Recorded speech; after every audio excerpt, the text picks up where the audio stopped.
Welcome back, everyone. You may be in a position where you actually want to go ahead and use your saved audio within Instagram, specifically for your Instagram Reels.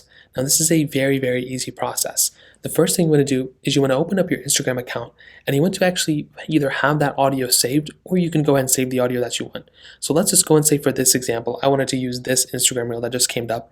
Well, if you want to save the audio, you go and click on original audio down here and you'll see the save video option. All you want to do is save the audio, it's the save audio option. You can also quickly use the use audio option here if you'd rather prefer, but let's just say I have this audio saved. So I'm going to go and click up here and click saved. Now all you have to do is go ahead and make your way over to your actual Reels page where you can start recording. So you can make your way over to your home page. You can swipe to the left side right here, and you can go and scroll down until you click Reels down here.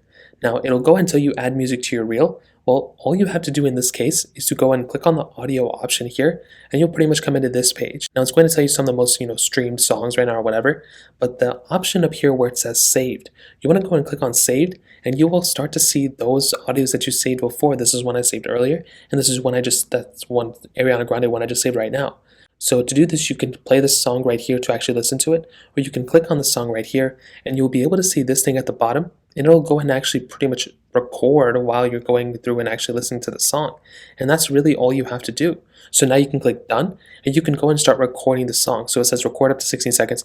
So while I'm recording the audio, I can go ahead and do it here, and I can technically reuse that saved audio, and I can go and click preview or whatever. And that song I have in the background is actually going to be there.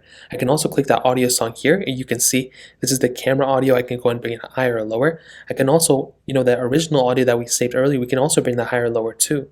And that's really, and if you want to add a voiceover, you can do that here too. And that's pretty much it. You can click done, and you can post this as you normally would. So that's pretty much the process. If you guys have any other questions or anything like that, let me know in the comment section below. Hit the like button, that'll mean so much, but definitely hit that subscribe button. More importantly than everything else, I love every single one of you guys. Hopefully I'll catch you guys in the next video. Peace out till then.